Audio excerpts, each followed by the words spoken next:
What do we do?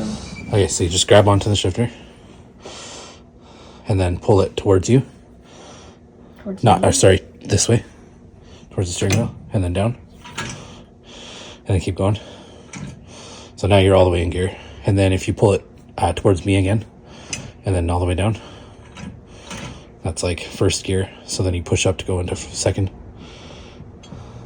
Push up to go into third. And then push up to go back into regular drive. And then push up to go into neutral. And then reverse. And then up into park. Or sorry, you pull it towards me and then up into park. Pretty cool, eh?